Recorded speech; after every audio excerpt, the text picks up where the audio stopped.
Okay. గురువుగారు ఇప్పుడు అలానే చూసుకుంటే దసరా స్టార్ట్ అయిపోయింది గదా! సో, ఆ! అమ్మవారికి పూజలు ఎలా జరుగుతాయి? అట్లనే ఇప్పుడు దసరాకి చాలా చోట్ల సో, మేకలని, కోళ్ళని గూడా కొన్ని చోట్ల బలిస్తూ ఉంటారు. సో, ఇవన్నీ ఇవ్వచ్చంటారా? అలానే ఈ 9 రోజుల పూజలో ఫస్ట్ డే ఎలా చేసుకోవాలంటే ఏం జెప్తారు? మనకి బెజవాడ కనకదుర్గమ్మ దేవస్థానంలో రంగ వైభవంగా జరుగుద్ది దసరా.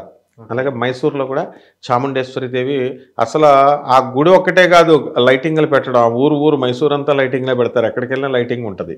అక్కడ హ్మ్. ఇంకా చేస్తారు. మైసూర్ మహారాజా ప్యాలెస్ అంతా కూడా. అలాగే తుల్జాపూర్ భవానీ మహారాష్ట్రలో చేస్తారు. భవానీ. ఇలా అన్ని ఊర్లో అష్టాదశ శక్తి పీఠాల్లో కూడా మనం చేస్తాం. అలంపురంలో కూడా చేస్తాం. అయితే దసరా అని అనగానే మనకి బెజవాడ కనకదుర్గమ్మ అన్న పేరే వినపడదు తప్ప ఈ వీటి పేర్లు ఏమి వినపడవు. అంత అట్రాక్షన్ అనమాట బెజవాడ కనకదుర్గమ్మ అంటే. అంత అటాచ్మెంట్ జనాలకి. ఓకే. అయితే ఇక్కడ మేకల్ని, కోళ్ళని కోస్తారు కదా! అయితే చాలామంది అది 10వ రోజున, దశమి రోజున కోసి పడేస్తా ఉంటారు. అమ్మవారి పేరుతో మేకల్ని, కోళ్ళని కటింగ్‌లు చేసేస్తా ఉంటారు. చాలా తప్పది. ఇప్పుడు కామాఖ్య టెంపుల్‌లో కూడా మనం పూజలు చేసినప్పుడు వీళ్ళంతా దుష్ప్రచారాలు చేస్తున్నారు. ఈ దొంగ జ్యోతిష్కులు, దొంగ పండితులు. వీళ్ళెళ్ళి ఏం చేస్తున్నారు, అమ్మవారి గుడిలో మాంసం ఇచ్చేస్తున్నారు, మటన్ కోసేస్తున్నారు, మేకలను కోసేస్తున్నారు, పంచబలులు ఇస్తున్నారు, పావురాయలు కోసేస్తున్నారు అంటారు కదా! అక్కడ ఏం కొయ్యరు. అవి అర్పిస్తే పంతులు ఏం చేస్తారంటే వాటిని వదిలేస్తారు అక్కడ చంపకుండా అక్కడున్న వాళ్ళు. అది వీళ్ళు ప్రైవేట్‌గా కోసుకుంటున్నారు. వీళ్ళు జనం కోసుకుంటున్నారు. అంతేగాని అమ్మవారికి ఎక్కడా కూడా అంతవరకెందుకు పితృదేవతలకు కూడా మనము మహాలయ అమావాస్య రోజున ఎన్వి పెట్టం. ఎప్పుడో పెట్టుకుంటే అలవాటు ఉన్నవాళ్ళు తర్వాత ఎప్పుడో పెట్టుకుంటారు. అలా ఈ యొక్క బెజవాడ కనకదుర్గమ్మ తల్లి గుడిలో మనకు మిగతా శక్తిపీఠాల్లో కూడా ఫస్ట్ రోజున మనం ఎవ్వరు చేసినా సరే కలశ స్థాపన చేస్తాం. ఘట స్థాపన అంటాం. ఓకే. అది ఫస్ట్ పూజ అనమాట. ఏది మనం కలశం తెలుసు కదా! అమ్మవారిని అందులోకి ఆహ్వానిస్తూ రాగి చెంబులోకి తీసుకొని కొబ్బరికాయ పెట్టుకొని జాకెట్ పెట్టి మామిడాకులన్నీ పెట్టి లోపల బియ్యం కానీ సగం బియ్యం కానీ వేసి కలశ స్థాపన అనేటటువంటిది ఇళ్లల్లో కూడా మనం దసరా రోజున చేస్తాం. దీన్ని మనము స్నపనము అని అంటాం. స్నపన కార్యక్రమంతో ఈ యొక్క దసరా పూర్తి స్టార్ట్ అవుతుంది. ఓకే. తర్వాత ఏం చేస్తాం మనము ఈ బెజవాడ కనకదుర్గమ్మ తల్లి గుడిలో మనకి 4 సాంప్రదాయాలతో చేస్తాం పూజ. ఒకటేంటంటే నవదేవి సాంప్రదాయము, నవదేవి సాంప్రదాయం. రెండోది నవదుర్గా సాంప్రదాయము, మూడోది దశమహావిద్యా సాంప్రదాయము, నాలుగోది మనకి సప్తమాతృక అష్టమాతృక సాంప్రదాయము. ఈ 4 సాంప్రదాయాలతో అష్టాదశ శక్తి పీఠాలన్నిటిలో కూడా పూజలు జరుగుతాయి. అయితే మన బెజవాడ కనకదుర్గమ్మ తల్లి గుడిలో నవదేవి సాంప్రదాయంలో పాటిస్తాం. అలంపురము జోగులాంబ ఉంది శక్తిపీఠం. అలాగే ఇప్పుడు మనకి గయలో మంగళగౌరి పీఠం ఉంది. నేను మొన్నే వెళ్ళొచ్చాను. ఆన్ డ్యూటీ పూజలు చేసి వచ్చాను నేను. ఎక్కడ గయా అండ్ ప్రయాగ మాధవేశ్వరి. అక్కడంతా కూడా మనము ఎలా చేస్తామంటే నవదుర్గా సాంప్రదాయంలో చేస్తాం. అంటే ప్రథమం శైలపుత్రీతి, మొట్టమొదటి రోజున శైలపుత్రి అమ్మవారిని అలంకారం చేస్తారు అక్కడ. ఓకే. అక్కడ గయలోనూ అలంపురంలో మొన్న జోగులాంబని అలాగా తయారు చేస్తారు. ఎవరు శైలపుత్రిలాగా. ఇక మన బెజవాడ కనకదుర్గమ్మ తల్లి గుడి దగ్గరికి లేదా సపరేట్ విగ్రహం పెడతారు శైలపుత్రి అమ్మవారిది, దానికి పూజలు చేస్తారు. మన బెజవాడ కనకదుర్గమ్మ తల్లికి వచ్చేసరికి మొట్టమొదటి అవతారము బాలా త్రిపుర సుందరీదేవి అవతారం చేస్తాం. అలంకారం అమ్మని అలంకారంగా చేస్తాం. ఇక బయట చాలామంది జనాలు పందిర్లు వేస్తారు వినాయక చవితిలాగా ఆంధ్రాలో, తెలంగాణలో. అక్కడ వాళ్ళ ఇష్టం ఈ బాలా త్రిపుర సుందరి అవతారం వేస్తారు.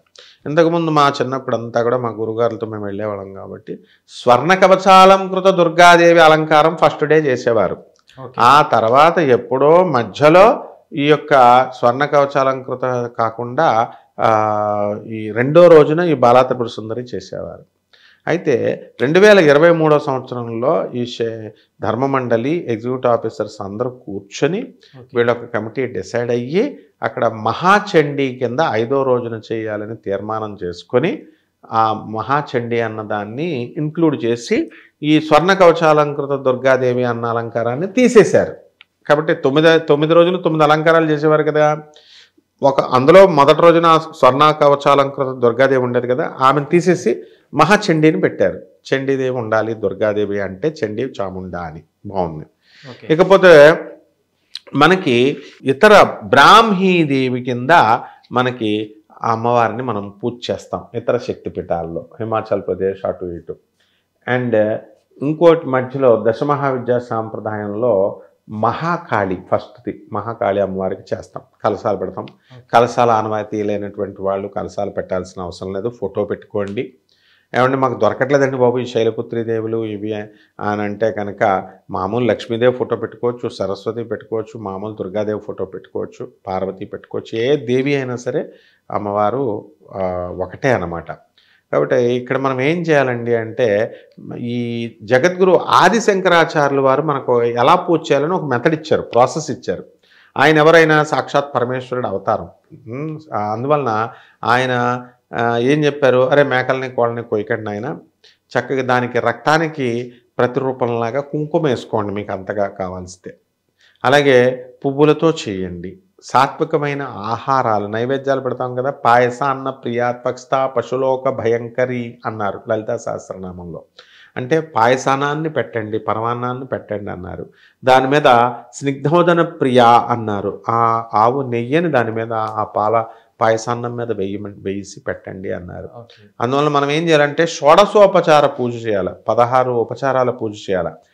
చేసినప్పుడు ధూపమాగ్రహపయామి, అగరత్తలు పొగ వేయడం, తర్వాత ఈ యొక్క సాంబ్రాణి వేయడం, గుగ్గిలం వేయడము, తర్వాత కర్పూరం వేయడము. నైవేద్యం దగ్గరికి వచ్చేసరికి పాయసాన్నం పెడతాం కదా, నార్త్ సైడ్లో ఏం పెడతారో తెలుసా నీకు, ఘీ ఆవు నెయ్యి పెడతారు, ఉత్త ఆవు నెయ్యిని పెడతారు నైవేద్యం కింద ఒకరోజు మొదటి రోజున. అలాగే ఆరెంజ్ కలర్ వస్త్రాలని ఫస్ట్ రోజున మరి ఈ యొక్క అలంపురం జోగులాంబ వీటికి కడితే మనకి బాలా త్రిపుర సుందరి దేవికి లైట్ పింక్ కలర్ బట్టలు కడతాం. కాబట్టి పింక్ అంటే ఈ రంగులు వస్త్రాలు కలర్లు మెయిన్ కాదు, ఇక్కడ ఊరికనే వాళ్ళకి అలా సాంప్రదాయం ఆచార వ్యవహారంలో వస్తుంది కాబట్టి ఎన్నో సంవత్సరాలు అది కంటిన్యూ చేస్తున్నారు. వేరే వేరే దేవస్థానాలలో ఈ వాళ్ళ యొక్క వీలును బట్టి చీరలకు పెట్టడము, నైవేద్యం పెట్టడం అన్నీ కూడా జరుగుతాయి. కాబట్టి 9 రోజులు కూడా మనం ఏమేమి నైవేద్యాలు పెడతాం, పాయసాన్నము, దద్దోజనము, చక్కెర పొంగలి, చపాతీలు, బొబ్బట్లు, ఇలాగా శనగలు ఉడికించి పెడతాం. అన్ని రకాల నైవేద్యాలు కూడా అమ్మవారికి మనం సమర్పించవచ్చు. ఇప్పుడు ఏమైపోయిందంటే ఇళ్లలో చేసేవాళ్ళు ఆర్భాటాలు ఎక్కువైపోయి ఇప్పుడు 9 రకాల నైవేద్యాలు, 18 రకాల నైవేద్యాలు అని పూజ చేయకుండా, వీళ్ళు పూజ చేసేది ఉండదు, అక్కడ వంటలు చేసుకోవడమే సరిపోతుంది. తర్వాత 9 రకాల ఫలాలు, అరటిపళ్ళు గెలలు గెలలు తెచ్చేస్తున్నారు పళ్ళు అని. తర్వాత ఇన్ని రకాల పువ్వులు, 9 రకాల గాజులు, ఇలా పిచ్చి పిచ్చి అన్నీ పెడుతున్నారు అన్నమాట. సో ఏదో అవన్నీ నిండగా పెట్టేస్తే అవన్నీ ఏం కాదు, నువ్వు భక్తితో చేయాలా, ఆర్భాటాలు లేకుండా చేయాలా. ఒక పక్క పూజలు చేస్తున్నారు, వాట్సాప్ ఫోటోలు చేస్తున్నారు, వాట్సాప్లో లోడ్ చేస్తున్నారు, ఇన్స్టాగ్రామ్ ఫేస్బుక్లో లోడ్ చేస్తున్నారు, వాళ్ళ బంధువులకి అక్కడే ఇంకా పూజ జరుగుతూ ఉంటుంది, మెసేజ్లు పంపిస్తూ ఉంటారు ఇది ఫోటోలు తీసి వాట్సాప్లో. ఇలాంటివన్నీ చేయకూడదు. సాక్షాత్తు జగన్మాత అయినటువంటి కనకదుర్గమ్మని ఫస్ట్ రోజున కనుక ఈ యొక్క బాలా త్రిపుర సుందరి రూపంలో కనుక అమ్మవారు, బాలా త్రిపుర సుందరి అంటే ఎవరు, చిన్న పిల్ల, 9 సంవత్సరాల పిల్ల. ఆమె ఎవరు, లలితా త్రిపుర సుందరి, లలిత అమ్మవారి యొక్క కుమార్తె. ఆమె ఏం చేస్తుంది, బండాసురుడు అనేటటువంటి ఒక రాక్షసుడు వచ్చి వాడు లలితాదేవితో యుద్ధం చేస్తుంటే వాడిని చంపడం కోసము ఈ బాలా త్రిపుర సుందరి చిన్న పిల్ల కదా, నన్ను ఏం చంపుద్ది అనుకుంటాడు వాడు. అందుకని పెద్ద లిస్ట్ ఇచ్చాడు ఎవరో చంపకూడదని. ఆ లిస్టులో ఈ చిన్నపిల్ల, ఆడపిల్ల, చిన్నపిల్ల నన్ను ఏం చేస్తాను అనుకున్నాడు కదా, అది లేదు.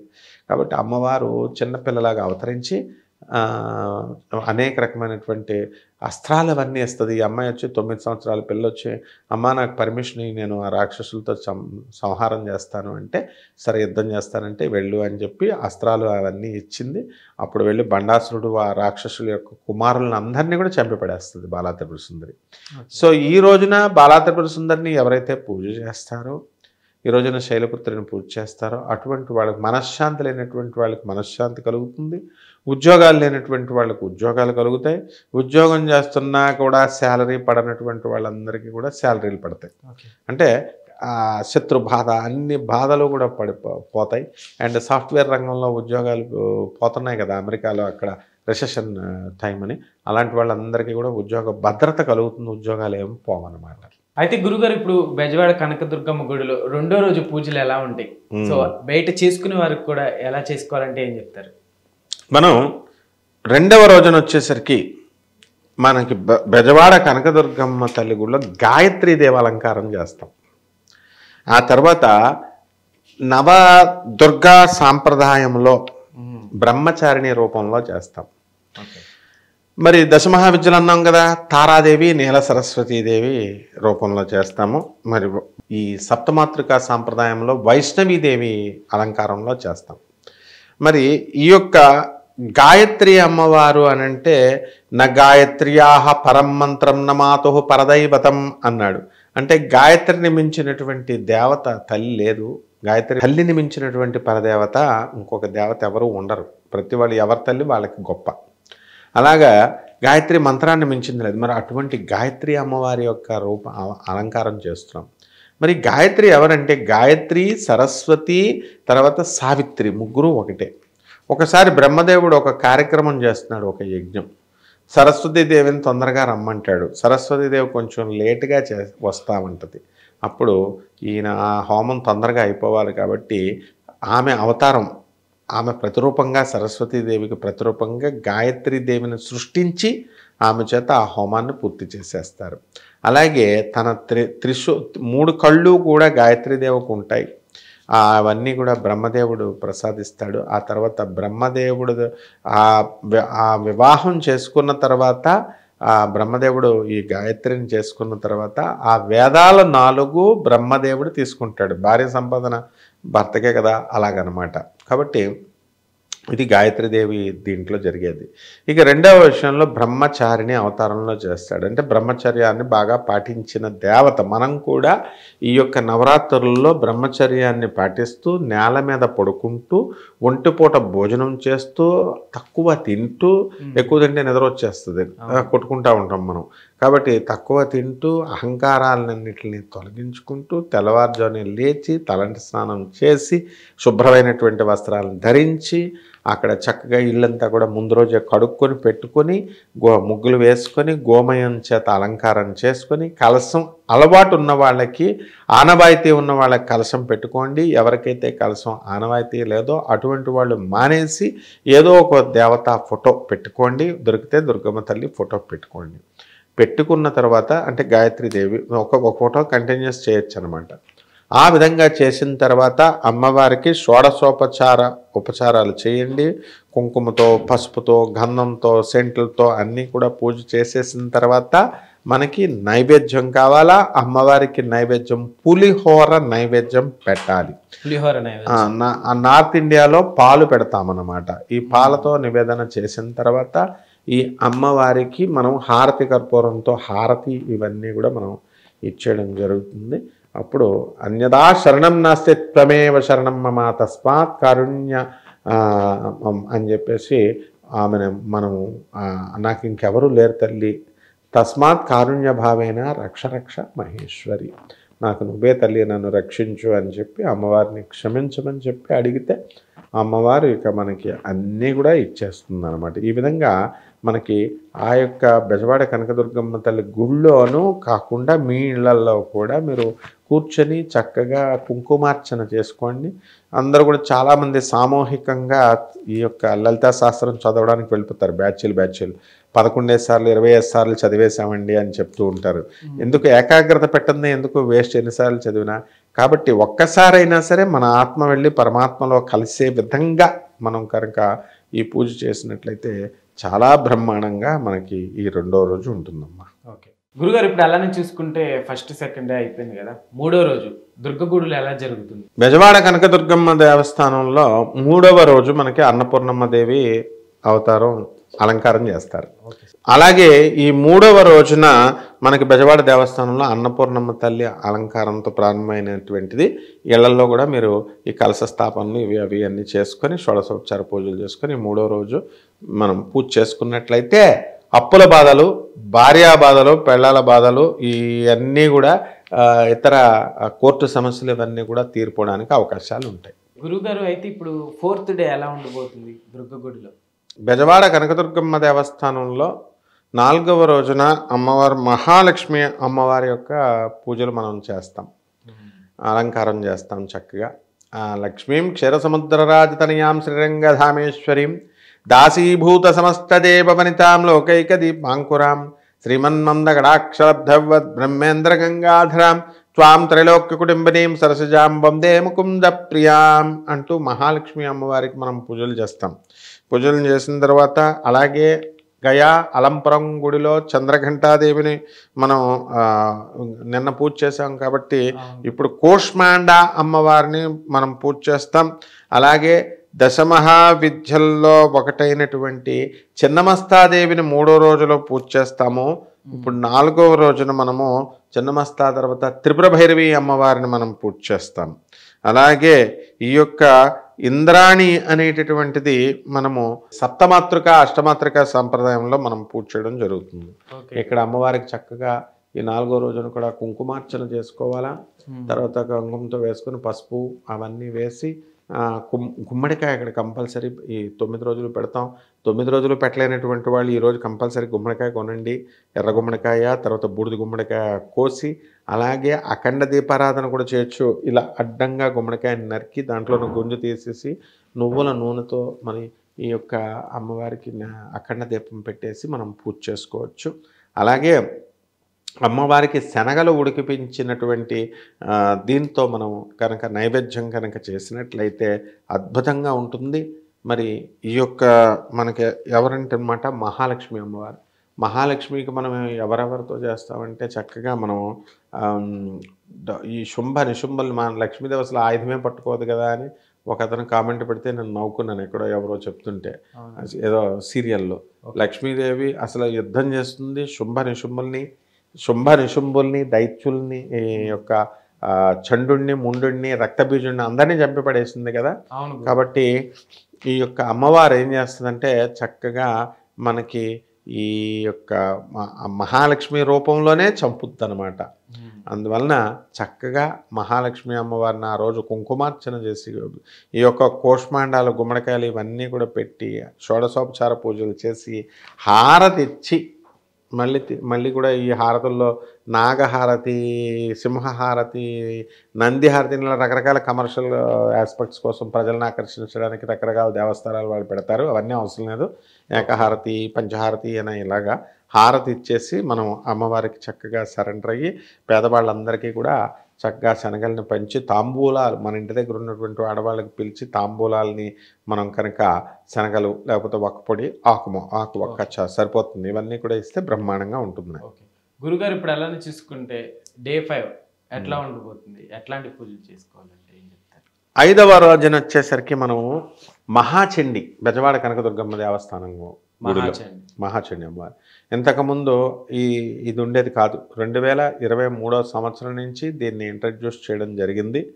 కాబట్టి మహాచండి అమ్మవారిని పూజ చేస్తాము. అలాగే ఈ యొక్క నవదుర్గా సాంప్రదాయంలో స్కందమాత అమ్మవారి యొక్క పూజ మనం చేయడం జరుగుతుంది. అంటే స్కందమాత అంటే ఎవరంటే కుమారస్వామి వారి యొక్క తల్లి. కాబట్టి అలాగే మనం ఈ యొక్క సాంప్రదాయంలో ఏమిటి ఆ సాంప్రదాయము అంటే మనము ఈ నవదుర్గా నవదేవి ఇవన్నీ చెప్పాం కదా, దశమహావిద్యా సాంప్రదాయము. అలా సప్తమాతృకా సాంప్రదాయంలో మనము ఈ అమ్మవారి కౌమారి దేవిని మనం పూజ చేస్తాం.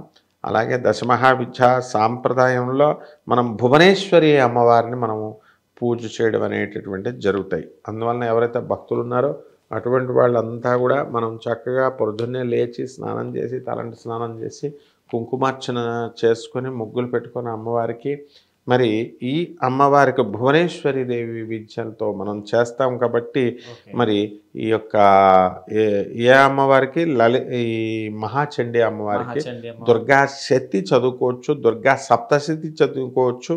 ఈ యొక్క మార్కండేయ పురాణంలో ఉంటుంది. తర్వాత లేదా తెలుగు వెర్షన్ మనం ఇది చదువుకొని మనం పూజ చేసుకోవచ్చు. దీంట్లో నైవేద్యం ఏం చేయాలంటే మనకి ఈ యొక్క తేనె, నార్త్ ఇండియాలో కేవలం తేనెని పెడతాం. ఇక్కడేమో చక్కెర పొంగలి, పులిహార వీటిల్లో ఏదైనా సరే మనం పెట్టవచ్చు అనమాట. పువ్వులు, రకరకాల రంగుల పువ్వులు ఇవన్నీ కూడా వేసి మనం పూజ చేసుకోవచ్చు. గురుగారు ఇప్పుడు అలానే 6వ రోజు దుర్గగుడిలో ఎలా ఉండుతుంది? ఇప్పుడు మనకి 6వ దగ్గరికి వచ్చేసరికి మెయిన్ ఈ సంవత్సరం మూలా నక్షత్రం అసలు సాధారణంగా 7వ రోజున చేయాలి ఇది. 7వ రోజున చేయాల్సింది 6వ రోజుకి వచ్చేసింది సరస్వతి దేవిది. ఎందుకనంటే తగులు మిగులు ఉంటాయన్నమాట. కాబట్టి ఈ యొక్క సరస్వతి దేవి యొక్క అలంకారం అనేటటువంటిది మనం బెజవాడ కనకదుర్గమ్మ గుడిలో చేస్తాం. ఆ రోజున మూలా నక్షత్రం ఉంది కాబట్టి ఏపీ రాష్ట్ర ప్రభుత్వం గౌరవనీయులు ఎవరైతే ముఖ్యమంత్రి గారు ఉంటారో చంద్రబాబు నాయుడు గారు వచ్చి పట్టు వస్త్రాలు ఇస్తారు. సాయంత్రం 4 నుంచి 5 గంటలకు బెజవాడ కనకదుర్గమ్మ దేవస్థానంలో ఇస్తారు. అలాగే ఈ యొక్క కాత్యాయని అమ్మవారి యొక్క పూజ అనేటటువంటిది నవదుర్గా సాంప్రదాయంలో మనం చేస్తామన్నమాట. అలాగే చక్కగా ఈ అమ్మవారి బగళాముఖి అమ్మవారి యొక్క అర్చన అనేటటువంటి దశమహావిద్యల్లో మనం చేయాలి. అమ్మవారి వారాహి అమ్మవారికి మనం ఇది చేయడం జరుగుతుందన్నమాట. కారభైరవి అమ్మవారిని కూడా చేస్తాం. ఇది సప్తమాతృకా సాంప్రదాయంలో వారాహి అమ్మవారు పూజ చేస్తాం. ఈ మధ్యకాలంలో వారాహిదేవి చాలా ఫేమస్ అయింది. మరి మన పవర్ స్టార్ పవన్ కళ్యాణ్ గారు ఉన్నారు కదా, ఆయన చక్కగా ఆయన వాహనానికి వారాహి అని పేరు పెట్టుకోవడం, తర్వాత ఆయన వారాహి మాల వేసుకోవడం వల్ల మనకి వారాహి అమ్మవారి ట్రెండింగ్లోకి బాగా వచ్చిందనమాట. అంతకుముందు కూడా 20 years నుంచి వస్తూ ఉంది. అయితే అందరూ కూడా ఒక భ్రమలో ఉన్నారు. ఆయన డిప్యూటీ సీఎం అయిపోయారు, అన్ని సీట్లు 21కి 28 వచ్చేసినాయి, కేవలం ఈ వారాహి అమ్మవారి వల్ల వచ్చిందేమో అని. అది కానే కాదు. అమ్మవారి ఆశీర్వాదం ఎలాగా ఉంటుంది, ఆయన పూర్వజన్మ కర్మలను బట్టి, ఆయన చేసుకున్న దీన్ని బట్టే మినిస్టర్ పదవులు యోగాలు అనేది ఎవరికైనా వస్తూ ఉంటాయి. కేవలం ఈ మాల వేసేసుకున్నంత మాత్రాన్ని కాదు, దానికోసం అందరూ మాల వేసేస్తున్నారు. కాశీలో ఉందన్నమాట ఈ వారాహి అమ్మవారి యొక్క టెంపుల్. ఆ వాసీలో స్వయంభూగా వెలిసింది. అక్కడ ఏం చేస్తారు, పెద్ద భయంకరంగా ఉంది విగ్రహం అని వర్ణించేస్తారు. ఇలా భయంకరమే ఉంది వారాహిదేవిని అందరూ చూడగలుగుతారు. అయితే దానికేమో తలుపు పెట్టి పైన చిన్న గదిలోకి వెళ్ళి తలుపు మనం ఆ కింద నుంచి అది కుడి సైడ్కి చూడండి అమ్మవారిని అని చెప్పేసి అమ్మవారి పాదాలు చూడండి, ఇంత బిల్డప్లు అవసరం లేదనమాట. డైరెక్ట్ మనం చూడవచ్చు, అక్కడికి తీసుకెళ్ళరు. ఆ పంతులు గారులు ఏంటంటే అది ప్రైవేట్ వంశపారంపర్యంగా వాళ్ళకి వస్తుంది కాబట్టి వాళ్ళు ఇష్టం వచ్చిన టైంలో పెడుతున్నారు. వాళ్ళు ప్రొద్దున్న తెల్లవారుజామున 5 గంటల నుంచి 7 గంటల వరకు టికెట్లు అమ్ముకుంటారు. అక్కడ ఎమర్జెన్సీగా డబ్బులు వస్తున్నాయి కాబట్టి వాళ్ళు ఎవరైతే ఇష్టపడి కొనుక్కుంటున్నారో వాళ్ళు ప్రొద్దున వెళ్తున్నారు. మిగతా వాళ్ళంతా నరకం అనమాట అక్కడ భక్తుల లైన్లో. అసలు పవన్ కళ్యాణ్ వచ్చిందే లేదు, అసలు ఒక్కసారి కూడా ఆ గుడికి రాలేదు, అసలు కాశీయే రాలేదు పవన్ కళ్యాణ్. ఇంకా ఎక్కువ మాట్లాడితే అక్కడ వాళ్ళంతా చెప్పిన దాన్ని బట్టి చిరంజీవి గారు 5 సార్లు వచ్చారు ఇంద్రా షూటింగ్ కోసం. అలా మనము అంటే ఇక్కడ నేను చెప్పబోయేది ఏంటంటే వారాహి అమ్మవారు తప్పకుండా మనకి ఇస్తుంది. ఈ జనం రద్దీ పెంచేస్తున్నారు, ఇలాంటి సెలబ్రిటీస్ వెళ్ళారని చెప్పేసి మొత్తం అందరూ పొలవమని పోతున్నారనమాట. కాబట్టి అక్కడ చాలామంది ముసలోళ్ళు, కుర్రోళ్ళు, చిన్నపిల్లలు, ఆడవాళ్ళంతా చాలా ఇబ్బందులు పడుతున్నారు. దానికి ఫెసిలిటీస్ ఆ వారాహి దేవస్థానం వాళ్ళు ఇవ్వాలి. వాళ్ళు డబ్బులు కలెక్షన్ తప్ప ఏం చేయట్లేదు అనమాట. వాళ్ళు డబ్బులు ఇచ్చిన వాళ్ళకి ముందు ఇవ్వడం, లేకపోతే నుంచో పెట్టేయడం, 9 దాకా అయిపోయిన తర్వాత పావుగంట ఉంచడం, మిగతాది పంపించేయడం, ఈ విధంగా జరుగుతుంది. కాబట్టి అక్కడ మన బెజవాడ కనకదుర్గమ్మ తల్లి గుడిలో మూలా నక్షత్రం వచ్చినటువంటి ఈ రోజున అక్షరాభ్యాసం చేస్తారు చిన్నపిల్లలకి. అందరూ కూడా బాసర సరస్వతి దేవి గుడికి వెళ్తారు, ఇక్కడ పెద్దమ్మ తల్లి గుడికి వెళతారు. అక్కడ అదొక సాంప్రదాయం అంతే, వర్గల్ సరస్వతి దేవి గుడికి. అంతేగాని అక్కడికి వెళ్ళి అక్కడ అక్షరాభ్యాసం చేస్తే అందరూ కలెక్టర్లు అయిపోతారని కాదు. మనం సెన్సస్ కనుక తీసుకున్నట్లయితే ఎంతమంది అయిపోయారా బాబు కలెక్టర్లు అంటే, చదువు వచ్చిన వాళ్ళు అంటే అందరూ ఎందుకు అవుతారు? అదొక నమ్మకం సరస్వతిని గుర్తించడం కోసం. కాబట్టి చక్కగా బలపాలు, ఈ పలకలు, పుస్తకాలు అన్నీ అక్కడ దానాలు చేస్తారు. అక్కడికి పట్టుకెళ్ళి అక్కడ పూజ చేయించుకుంటారు. కాబట్టి ఇందులో మూఢనమ్మకాలుగా తండోపతండాలుగా వెళ్ళాల్సిన అవసరం లేదు. నేను అనేది అది చక్కగా ఖాళీగా ఉన్నప్పుడు కూడా దుర్గమ్మ తల్లిని దర్శనం చేసుకోవచ్చు. దసరాలో జనాలు అప్పుడే వెళ్ళేసి కిరిసి ఇచ్చేస్తారు. కాబట్టి ఈ యొక్క సరస్వతీదేవి మాణిక్యవీణాముపలాలయంతే మదాలసాం మంజుల వాగ్విలాసాం మహేంద్రనీలద్యుతి కోమలాంగీం మాతంగ కన్యాం మనసా స్మరామి. ఇది అమ్మవారు మా సరస్వతీదేవి. మనకి ఇంక మీ అందరికీ తెలిసిందే, సరస్వతీ నమస్తుభ్యం సర్వదే వినమో నమః, సరస్వతీ నమస్తుభ్యం వరదే కామరూపిణి విద్యారంభం కరిష్యామి సిద్ధిర్భవతు మే సదా, ఇవన్నీ మనకు తెలిసినవి. కాబట్టి ఆ జగన్మాత అయినటువంటి సరస్వతిని నేను ఫస్ట్ ఉపాసించాను. ఆం ఎం క్షం అక్షరమాలక్షరమాలం కృతే ఐం వదవద వాగ్వాదిన్యై స్వాసామే వసతి జిహ్వాగ్రే బ్రహ్మరూప సరస్వతి అన్న చిన్నప్పటి నుంచి చేసేవాడిని. నిజంగానే మరి వచ్చి సరస్వతి దేవి కూర్చుంటుంది ఎవరికైనా సరే. ఏదో మనం మంటలో ఏం చెప్పలేకపోయినప్పుడు బాగానే చెప్తున్నాం కదా, అంతా సరస్వతీదేవి యొక్క అనుగ్రహం. కాబట్టి బెజవాడ కనకదుర్గమ్మ తల్లిని చక్కగా ఈ సరస్వతీదేవి అలంకారం చేస్తాం. కాబట్టి ఆ సరస్వతీదేవికి తెల్లని వస్త్రాలు ధరిస్తాం. అక్కడ మళ్ళీ క్షీరాన్నం మనం నైవేద్యంగా పెడతాం. కాబట్టి అందరూ కూడా ఇళ్లల్లో ఈ యొక్క సరస్వతి తల్లిని ఆరాధించుకుంటే ఆ రోజు ఆ అమ్మవారి యొక్క కృపా కటాక్షాల వల్ల అందరూ కూడా విద్యావంతులు అయిపోతారు. ఓకే.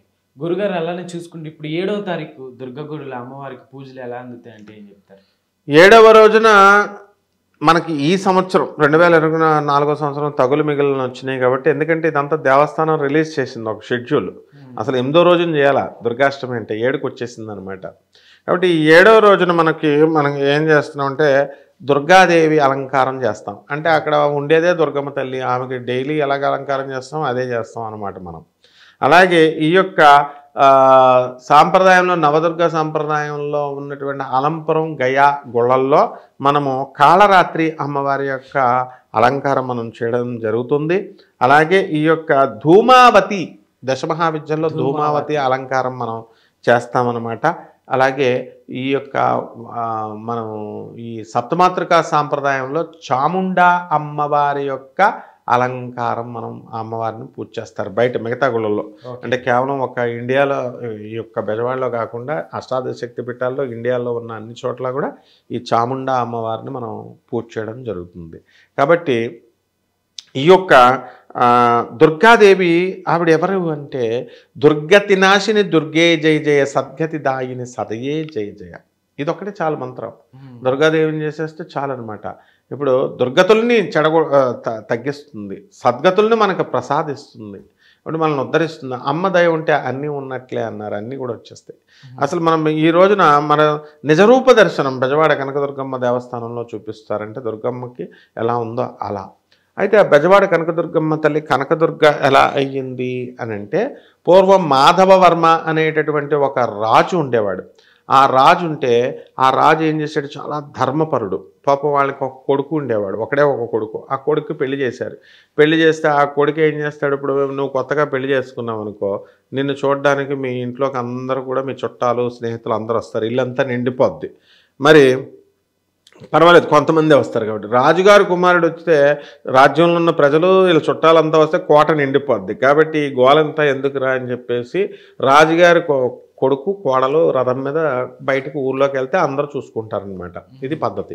కాబట్టి అలాగ రథం మీద వెళ్తే అనుకోకుండా అక్కడ ఒక కూరగాయలు అమ్ముకునే ముసలావిడ ఒక ఆవిడ ఉంటుంది. ఆవిడకి ఒకడే కొడుకు, పేద ఆవిడ, భర్త లేడు. చిన్నప్పటి నుంచి కష్టపడి పెంచిన ఆ చిన్న పిల్లాడిని ఆ రథం కింద అనుకోకుండా ప్రమాదవశాత్తు పడిపోయి చచ్చిపోతారు. చచ్చిపోతే వీళ్ళందరూ కూడా ప్రజలంతా కూడా అమ్మో రాజుగారు తన కొడుకు వల్ల ఇదంతా జరిగింది కాబట్టి మాధవవర్మ శిక్షిచ్చేస్తాడు కొడుకుని అని చెప్పి సీక్రెట్గా దాస్తారు. కానీ ఎలాగో అలాగా ఈ ముసలామె కూడా లోపల చెప్పాలని ఉంది తన కొడుకును పోగొట్టుకున్నానని. కానీ చెబితే పాపం ఈ అబ్బాయికి ఏమైనా చేస్తారేమో అని ఇలాగా ధర్మ సంకటంలో పడి రాజుగారికి చెప్పరు. ఎలాగో అలాగా రాజుగారికి తెలుస్తుంది. రాజుగారికి తెలియగానే ఆయన ఏం చేస్తాడు, కమిటీ పెట్టేసి ఎంక్వైరీ పెట్టి నిజంగానే చచ్చిపోయాడు కాబట్టి తన కొడుకని కూడా చూడకుండా పక్షపాత బుద్ధి లేకుండా నిష్పక్షపాతంగా మరణశిక్ష విధించి తలకాయ నరికిచ్చేస్తాడు. అప్పుడు నరికేగానే అప్పుడు బెజవాడ కనకదుర్గమ్మ తల్లి ఏం చేస్తుంది, అబ్బా ఈవిడ ఎంత ధర్మాత్ముడు అని అతని ధర్మ నిరతిని మెచ్చుకొని ఆ కనకదుర్గమ్మ తల్లి ఆ క్షణంలో బెజవాడలో కనకవర్షం కురిపించింది, బంగారపు వర్షం కురిసింది. కురవగానే అందుకనే ఆ రోజు నుంచి బెజవాడ దుర్గమ్మ కనకదుర్గ అయ్యిందనమాట. అప్పుడు ఆ చనిపోయినటువంటి అబ్బాయిని లేపించేస్తుంది, లేపించేసి బతికించి పంపించేస్తుంది. ఈ విధంగా దుర్గాదేవి ఈ రోజునే ఆ లీల చేసింది దుర్గాష్టమి రోజున. అలాగే ఈ నిశుంభుడిని వీళ్ళందరినీ కూడా ఒక్కొక్కడిని వేసుకుంటూ వచ్చేస్తుంది దుర్గాష్టమి రోజున. కాబట్టి ఎవరైతే దసరా 3 రోజులు ఎవరైతే చేయలేకపోతారో 9 రోజులు పూజలు, కనీసము ఈ సప్తమి, అష్టమి, నవమి ఈ 3 తిథుల్లో ఎవరైతే పూజలు చేస్తారో అటువంటి వాళ్ళందరికీ కూడా మనకి ఈ 9 రోజులు చేసిన ఫలితం లభిస్తుందని శాస్త్రం చెప్తుంది. కాబట్టి పోనీ ఈ 3 రోజులు కూడా మేము చేయలేకపోతున్నామండి బాబు, మరి అప్పుడు మాకు దసరా ఫలితం పండగ ఫలితం ఎలాగండి వస్తుందంటే అటువంటి వాళ్ళకి ఈ అష్టమి రోజున ఒక్క రోజునే చేస్తే సరిపోద్ది అని చెప్పింది శాస్త్రం. కాబట్టి అందరూ కూడా ఈ యొక్క దుర్గా అష్టమి రోజున పూజ చేసుకుంటే సరిపోతుందన్నమాట. ఆ రోజున చక్కగా అమ్మవారికి పులిహార నైవేద్యం పెట్టుకొని తర్వాత ఎర్రని వస్త్రాన్ని వేసి అమ్మవారికి మనం పూజలు చేయడం జరుగుతుంది నాయన. అయితే ఇప్పుడు వరకు 7 రోజులు ఎలా జరుపుకుంటామో చూసాం. సో నెక్స్ట్ 8, 9 కూడా అడిగి తెలుసుకుందాం. గురువుగారు అయితే ఇప్పుడు దుర్గ గుడిలో వచ్చేసి 8, 9 కూడా ఎలా జరుపుకుంటారో మీ మాటలు ఒకసారి. మనము ఇదివరకు ఒక ఆర్డర్ ఉండేది మనకి బెజవాడ కనకదుర్గమ్మ గుడిలో. మొట్టమొదట స్వర్ణ కవచాలంకృత దుర్గా, ఓకే. ఆ తర్వాత రెండవ రోజున బాలా త్రిపుర సుందరి, 3 గాయత్రి, 4 అన్నపూర్ణ, 5వ రోజున లలితా త్రిపుర సుందరి దేవి ఉండేది. ఓకే. ఇప్పుడు ఏం చేశారు, ఆ లలితాదేవిని ఉంచారు కానీ 5వ రోజున మహాచండిని తెచ్చారు. ఈ లలితాదేవిని తీసుకెళ్ళి ఎక్కడో చోట అడ్జస్ట్ చేయడం అనేటటువంటిది జరిగిందనమాట. కాబట్టి ఒక రోజున ఈ లలితా అమ్మవారిని కలిపి మళ్ళీ మనము మహాచండి చేసి మహాలక్ష్మి, సరస్వతి, దుర్గా, మహిషాసురమర్దిని చేసేసి ఆఖరి రోజున రాజరాజేశ్వరి దేవి చేసాం. కాబట్టి ఈసారి తగులు మిగులు వచ్చినాయి. కాబట్టి దేవస్థానం ఏం చేసిందంటే లలితాదేవి యొక్క ఆరాధన కూడా మనకి మధ్యలో ఇరికించింది ఈ 9 రోజుల్లో. కాబట్టి తగులు మిగులు ఉన్నాయి. కాబట్టి దేవస్థానం ఎప్పటికప్పుడు మార్పులు చేసుకుంటానని చెప్పింది. అక్కడే కాదు, మిగతా దేవస్థానాలు కూడా గయా, ప్రయాగ ఇలాగా శక్తిపీఠాల్లో జరిగే చోట మార్పులు చేస్తారు. ఇక ఈ యొక్క 8వ రోజున మనకి మహిషాసురమర్దిని అవతారం. జనరల్గా దుర్గాదేవికి చేయాలి ఆ రోజు. మహిషాసురమర్దిని అవతారం అలంకారం చేస్తాం మనం. దుర్గా కొంతసేపు, మహిషాసురమర్దిని కొంతసేపు. ఆ తర్వాత అలాగే ఈ మహాగౌరి, ఈ యొక్క నవదుర్గా సాంప్రదాయంలో మహాగౌరిని చేస్తాము. బగళాముఖి అమ్మవారు దశమహావిద్యలో బగళాముఖి అమ్మవారిని చేస్తాము. అలాగే ఈ యొక్క అమ్మవారిని మనము వజ్రేశ్వరి, ముక్తేశ్వరి, సప్తమాత్రిక, అష్టమాత్రిక సాంప్రదాయంలో చేస్తాం. మరి 7వ రోజున మనము సప్తమాత్రికా సాంప్రదాయంలో చాముండాదేవిని చేస్తాము, ధూమావతి అమ్మవారిని చేస్తాం. కాబట్టి ఈ రోజున మనము మహిషాసురుడిని మర్దించినటువంటి రోజు. ఇప్పుడు అయ్యప్ప స్వామి మహిషిని చంపేశాడు కదా, మహిషిని చంపేస్తే ఆ పగతో ఈ యొక్క మహిషాసురుడు వచ్చి వరాలు కోరుకొని చక్కగా మరి ఈ దుర్గమ్మ ఆవిర్భావం చెందింది. అయితే ఇప్పటి వరకు కూడా ఈ యొక్క దుర్గాదేవి ఎలాగుంది, రోజు కూడా యుద్ధం చేసి వస్తుంది, పులి మీద వెళ్తుంది, యుద్ధం చేసి వస్తుంది. దేవతలందరూ ఒక గుళ్ళో మీటింగ్ పెట్టుకుని ఏ రోజుకి ఆ రోజు రిపోర్టింగ్ ఎలాగైతే జరిగింది అంతవరకు జరిగిందని రేపు ప్రతి వ్యూహాలు ఏం చేయాలా ఇలా నిర్ణయించుకుంటూ ఉండేవారు. అయితే ఏం జరిగిందంటే అనుకోకుండా దుర్గమ్మ అర్ధరాత్రి 12 గంటల వరకు మామూలు నార్మల్గా ఉంది. పులి ఇప్పుడు కూడా గాండ్రిస్తుంది, కానీ 12 గంటల తర్వాత ఆ పులి ఏమో గర్జిస్తుంది. ఇప్పుడు సింహగర్జన అంటాం, సింహంలా మారిపోయింది పులి, అంటుంది అనమాట. సింహం అలాగే అరుస్తుంది. సో సర్కసుల్లో రాజమండ్రిలో మేము రైల్వే వ్యాగన్లో గూడ్షెడ్లో ఈ సింహాలు వచ్చినప్పుడు చూసేవాళ్ళం. చిన్నప్పటి నుంచి మాకు సింహం అరుపు తెలుసు.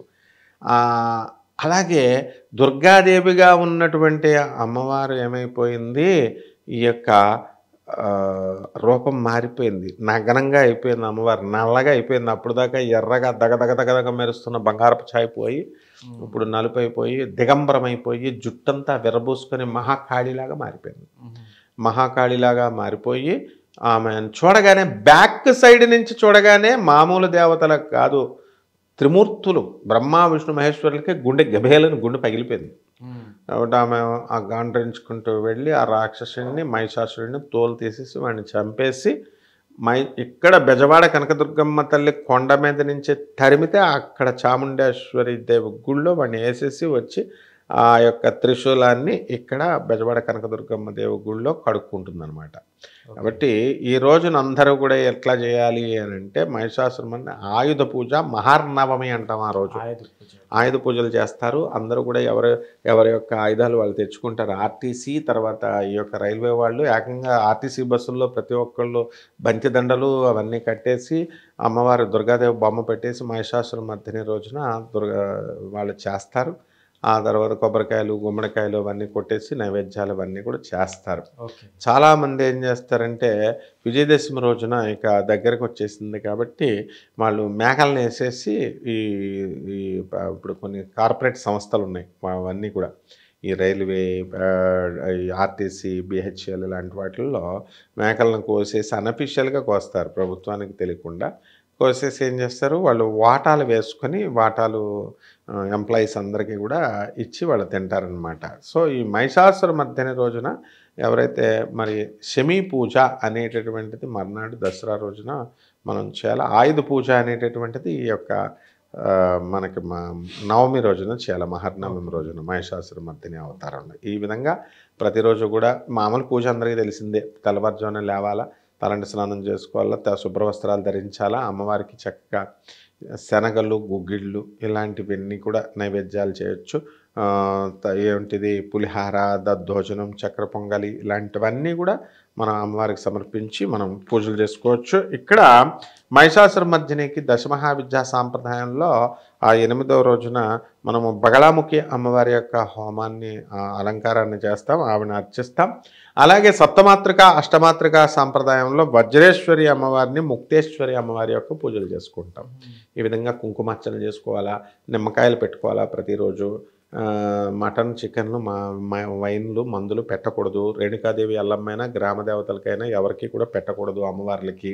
అలాగే చక్కగా కదంబ పుష్పాలంటే అమ్మవారికి ఇష్టం, బ్యాడ్మింటన్ బాల్స్ అవి తేవాలా. చండీ సప్తశతి, దుర్గా సప్తశతి, దేవి భాగవతము ఇలాంటివన్నీ కూడా మనం చదివి మనం అమ్మవారికి చేయడం ద్వారా మంచి అమ్మవారి అనుగ్రహం ఈరోజు మనందరికీ వస్తుంది. ఓకే గురుగారు, ఇప్పుడు అలానే చూసుకుంటే 9వ రోజు అమ్మవారికి పూజలు ఎలా ఉంటాయి? మనకి ఈ 9వ రోజున మహిషాసురమర్దిని జరుగుతుంది. ఈ సంవత్సరం అవతారం బెజవాడ కనకదుర్గమ్మ దేవస్థానంలో. అయితే మనము ఏం చేశారంటే కొంచెం తగుళ్ళు మిగులు రావడం వల్ల మహిషాసురమర్దిని తర్వాత మధ్యాహ్నం నుంచి బెజవాడ కనకదుర్గమ్మ తల్లి రాజరాజేశ్వరి అమ్మవారి యొక్క పట్టాభిషేకం చేస్తారు కాబట్టి అలంకారం చేస్తున్నారు.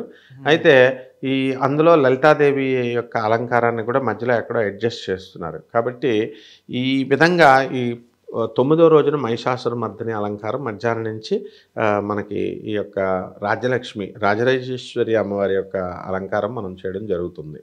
ఇక్కడ ఏం జరుగుద్దంటే రాజరాజేశ్వరి అంటే ఇక్కడ 9 రోజులు కూడా యుద్ధం చేసేసింది కదా. 9వ రోజున చేసేసిన తర్వాత మనకి అలిసిపోయింది అమ్మవారు, ఇంకా సెలబ్రేట్ చేసుకోవాలి, రాజ్య పట్టాభిషేకం చేయాలి, మహిషాసురుని చంపేసింది. కాబట్టి ఈ 9వ రోజున మనకి ఏమవుతుందంటే సిద్ధిదాత్రి అనేటటువంటి అమ్మవారి యొక్క అలంకారం మనం ఇక్కడ అలంపురం గుళ్ళోను తర్వాత గయలోను మనం చేయడం జరుగుతుంది.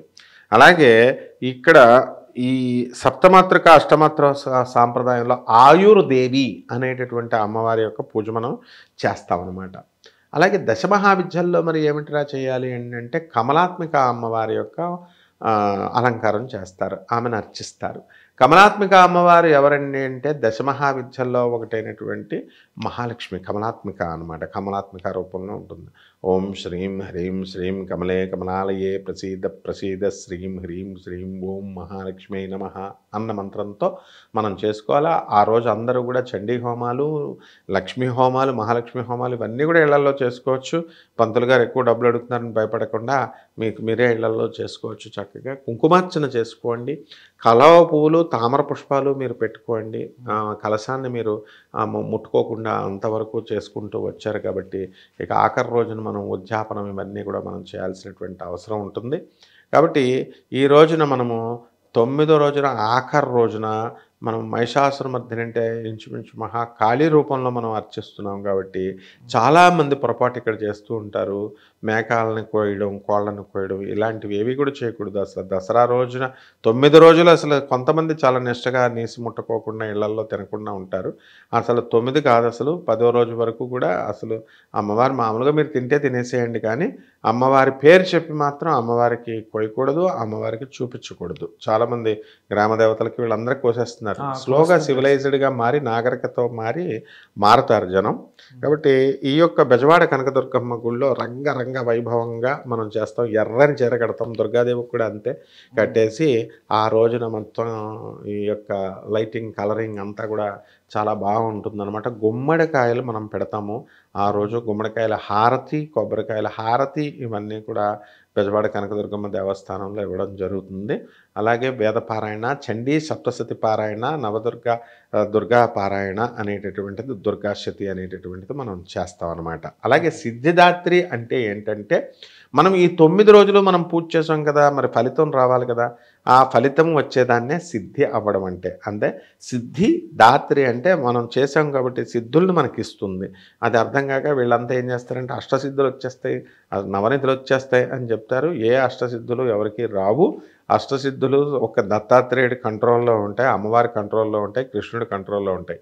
మనకి అష్టసిద్ధులు అంటే అరిమా సిద్ధే, గరిమా సిద్ధే, మహిమా సిద్ధే, వరిత్వ సిద్ధే, ఇలా వశిత్వ సిద్ధే అంటే ఇతరులను వశమైపోవడం, ఇలా అనగానే ఇలా వచ్చేయడం, ఇవన్నీ ఎవరు దేవుడు మానవుడికి.